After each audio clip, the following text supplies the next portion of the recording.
We've got a headline here from the Daily Caller. This is a couple days ago because, you know, these left-wing, woke, progressive, whatever the hell you want to call them at this point, these activists are, they're always pushing for the rest of us to be censored. So here's a headline from the Daily Caller a few days ago. Left-wing activists urge big tech to censor anti-pedophile smear. Now, the anti-pedophile smear that they're referring to is this meme of OK groomers that's been going around the internet. And this is where people are calling out all of these sort of gender queer teachers who want to talk to other people's children about sexuality and not report it back to the parents, et cetera, et cetera. You guys get all that. Well, then this is a woman, I believe. Ari Drennan is a woman, although I'm not a biologist, from Media Matters. She's the LGBTQ program director over at Media Matters. She tweeted this: Daily Caller, we aren't anti-LGBTQ, we're anti-pedophile. Also, the Daily Caller uses a generic picture of young people holding pride flags in the article. And then here's where the story hit home. James Lindsay tweeted back, OK groomer. And he was quickly, swiftly dealt with by the Twitter lords. He was suspended.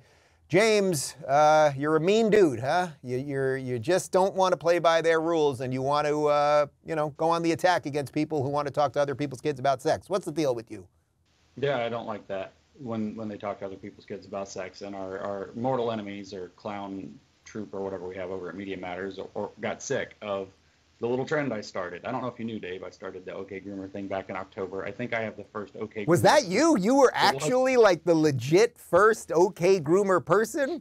I am the first OK groomer. That's right. And wow. And then I did a series of podcasts I've titled Groomer Schools. There are 4 of them. The most recent one I did just a few weeks ago, released a few weeks ago, where I read through a paper talking about Drag Queen Story Hour. And I'm not okay with Drag Queen Story Hour. I'm not okay with groomers. I'm not okay with whether this is sexual grooming or ideological cult grooming. And so I called this out, and Media Matters couldn't handle this after a number of months. I didn't know. Apparently they changed the rule on Twitter back in February without telling anybody that they had made this an explicit rule, that you can't call protected classes of people, whom I assume they mean are the T's and the Q's, because most LBs and G's are against the grooming thing. So you can't call a T or a Q within the alphabet people, and maybe probably most of the pluses, if I had to guess. You can't call those people groomers on Twitter, or they'll mass report you, and then they'll knock you off and put something about it in your Wikipedia entry. Can we call people that support the groomers? I mean, I would argue that people like the Biden administration, AOC, Nancy Pelosi et al. Are supporting grooming of my children. So will I get kicked off of Twitter if I call them out for that? It's unbelievable, the social media overlords and what they do and do not allow us to say. Libby, do you have a better phrase? Yeah. Do you have a better phrase, Libby, for this? I was on a radio show. I'm not even going to call the guy out because he's a friendly to most of us, I think.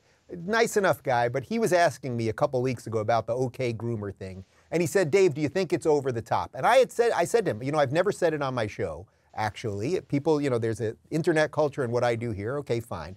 I said, but do you have a better phrase for a group of people who want to talk to other people's children, 6-year-olds, about sex and gender and hide it from their parents? You have a better phrase for it. And without blinking, he goes, what about indoctrinator? And I thought, well, is that better than groomer? Is that worse than groomer? Like, that's the level of sort of stupidity that we're dealing with. Libby, you got a better word than groomer for these people? I don't necessarily. Back in April, during the Trans Day of Visibility, when President Biden went on Twitter and said to American parents that it was their responsibility to affirm their kids, we called him the groomer in chief. And I do think that the fact that these activists are offended by the term groomer and aligning that term with themselves is such an insane self-own. Do they not realize that by saying that LGBTQ people, using the term groomer for activists in the LGBTQ movement, saying that that's offensive to them is actually kind of insane and shows that they must relate to it in some way. I don't see what you can call a 3rd grade teacher who tells her students to use all the pronouns and then hides it from parents, hides it from the administration, says that they're this very safe space for all of this. Indoctrinators, grooming indoctrinators, sex advocates for kids. I don't know. Like, I think groomer is actually pretty apt. And this ban actually reminds me of 6-year-old. Yeah, it reminds me of when Megan Murphy was banned, I think in 2018, for saying, yeah, him. Yeah, him. You know, really, this is what we get banned for. It's just, it's so obvious that this is an agenda-driven, you know, batch of lies that's being right. And pushed let's on the American people. also, let's not forget, I mean, Jordan Peterson is now officially suspended from Twitter because he called Ellen Page Elliot Page. I got suspended for literally referencing the fact that Jordan Peterson was suspended. I'm still unclear who was the actress that was in X-Men. Was that an actor named Elliot Page or a woman named Ellen Page? Doesn't matter.